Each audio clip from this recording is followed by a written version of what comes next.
第二点，很多人说去体验老挝的风土人情，这个我可以跟大家说，老挝跟泰国完全是两个不同的国家，它的文化完全不同。年纪大一点的人，我觉得适合到泰国来，为什么呢？因为泰国的人文啊，跟人交流啊怎么样，你会走点心，你明白吗？老挝这个地方。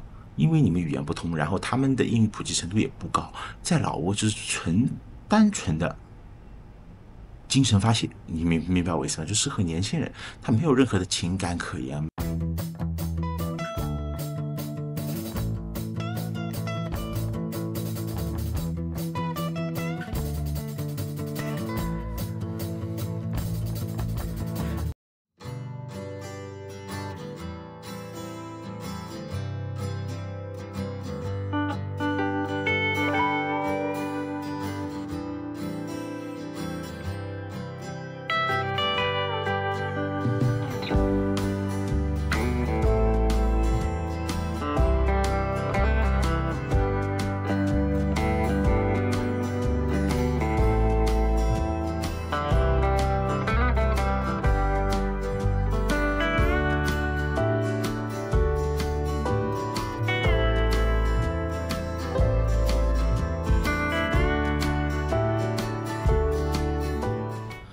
大家好，我是小胖。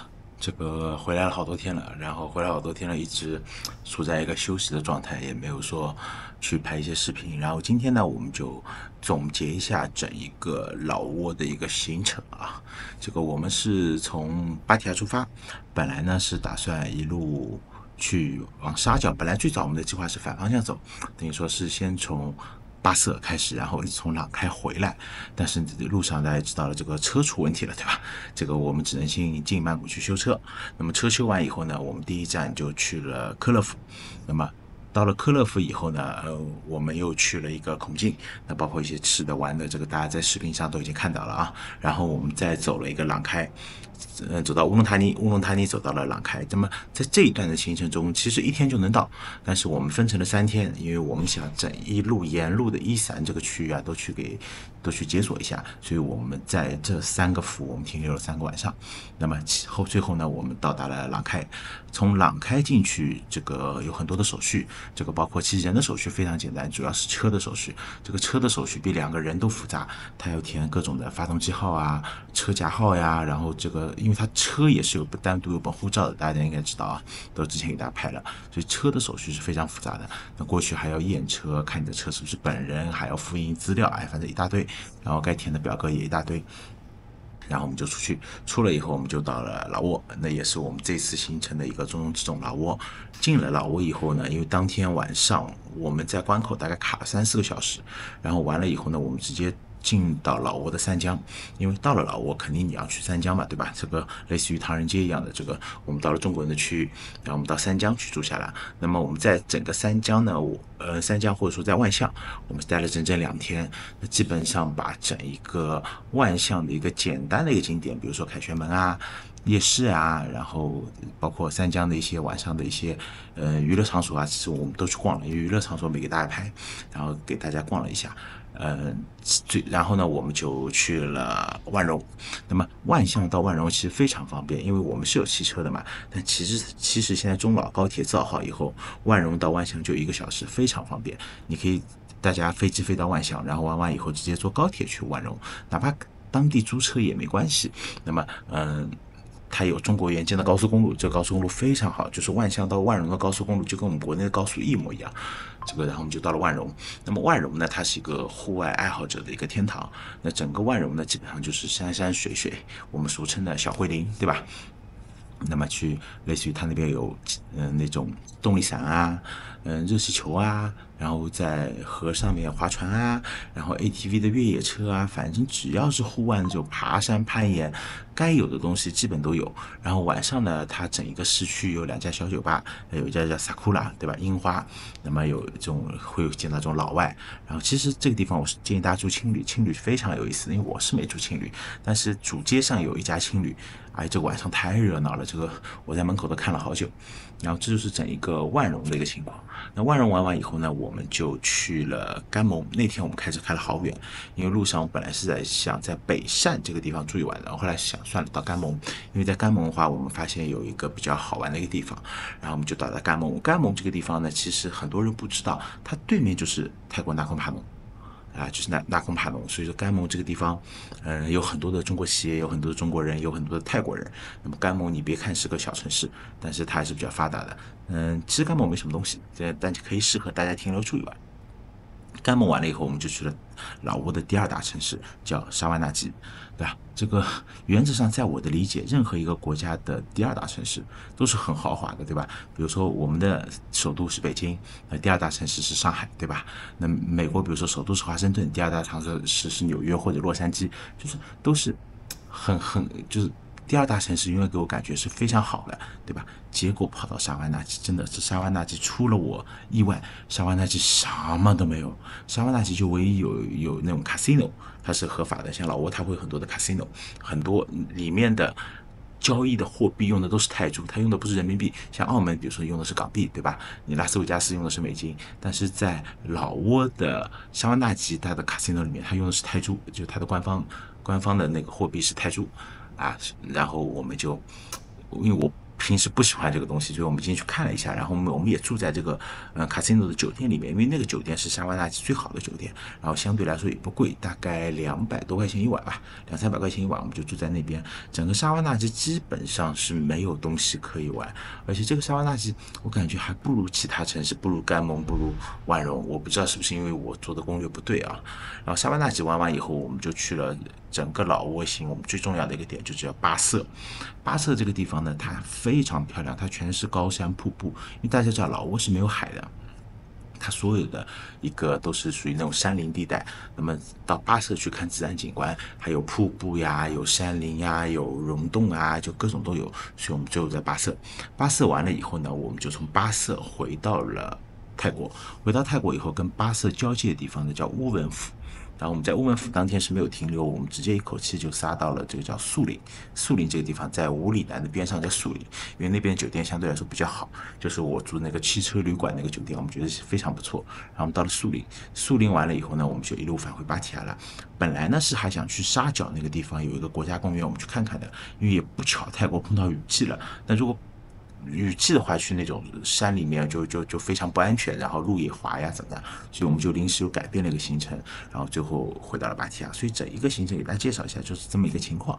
那很多人他问我老挝好不好玩，或者说老挝玩什么？那我个人觉得老挝是比较适合户外的或者年轻人的这么一个地方。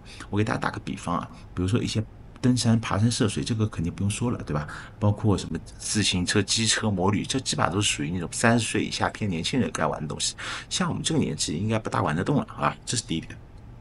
第二点，很多人说去体验老挝的风土人情，这个我可以跟大家说，老挝跟泰国完全是两个不同的国家，它的文化完全不同。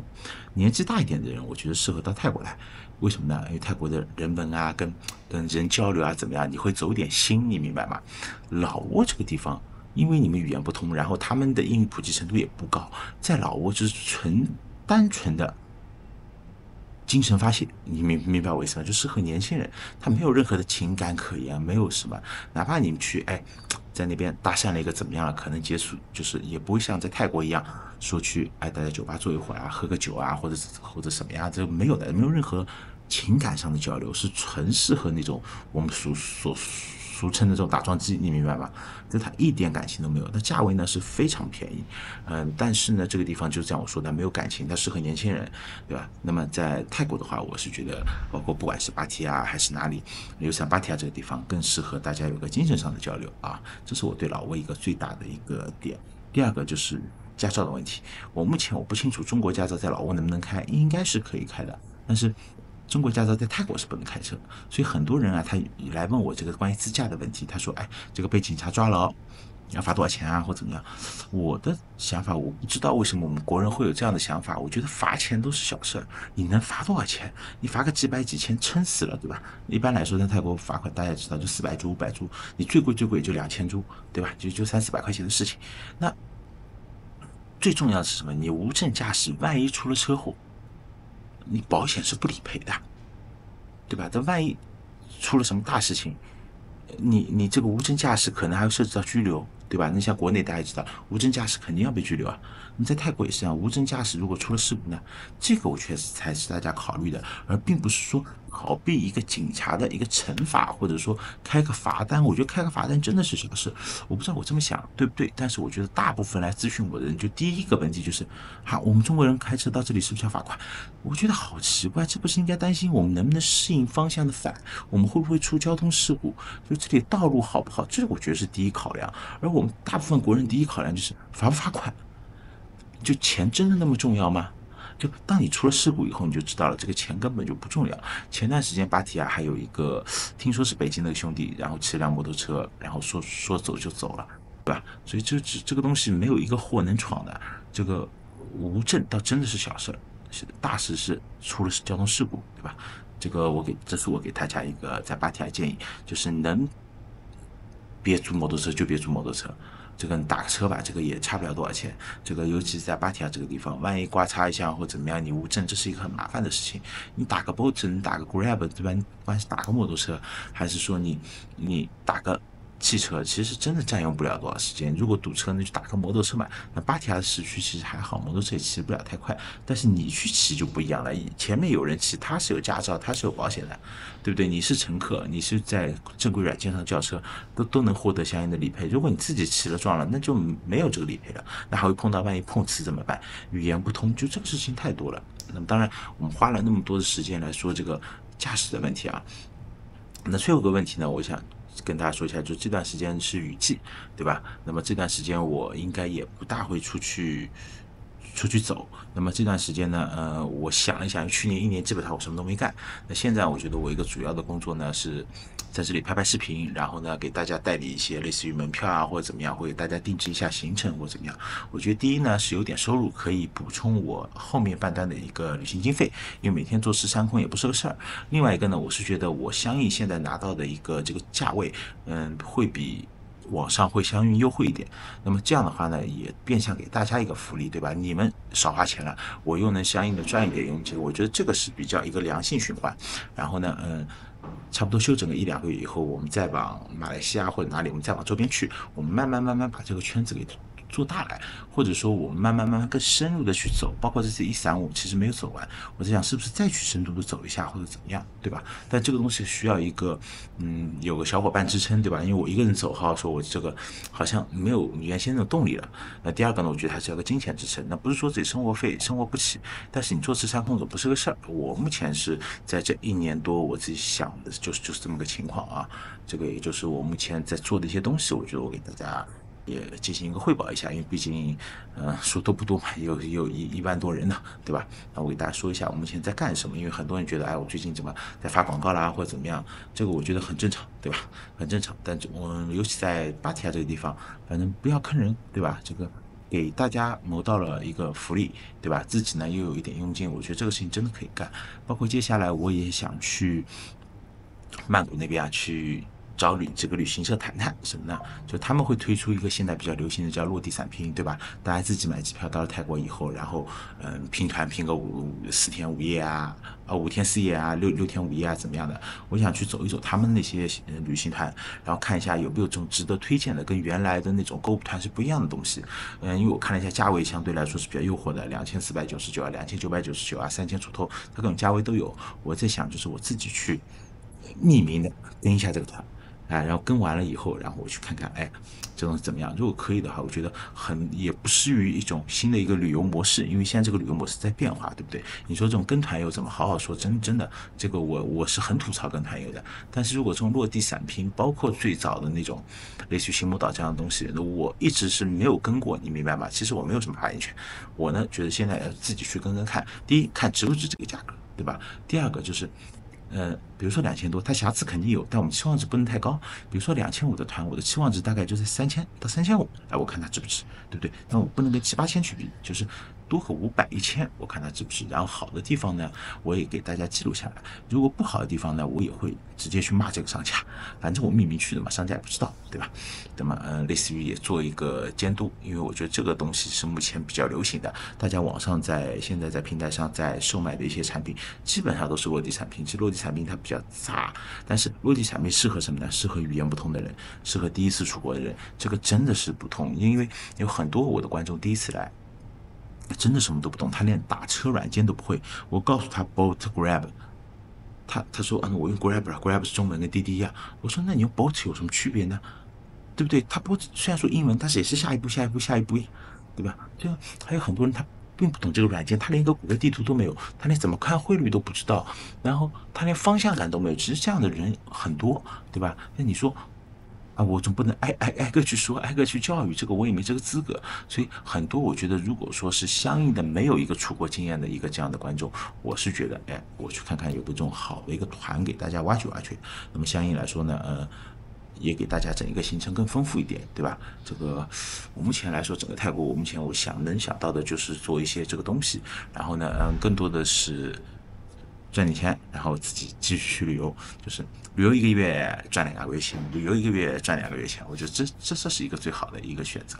当然，整个东南亚那么大，我也希望就是，挨个去深度游。其实整个东南亚我基本上是走完了，然后我是觉得再深度游一下，然后去挖掘一些深度的东西，然后因为我挖掘更多深度的东西，我才知道，这些旅行团或者说这些平时在卖的这个景点，到底是游客去的，还是比较新颖的，还是比较小众的，还是比较本地化的，对吧？这东西给大家解说一下啊。今天废话就不那么多了啊，拜拜拜拜。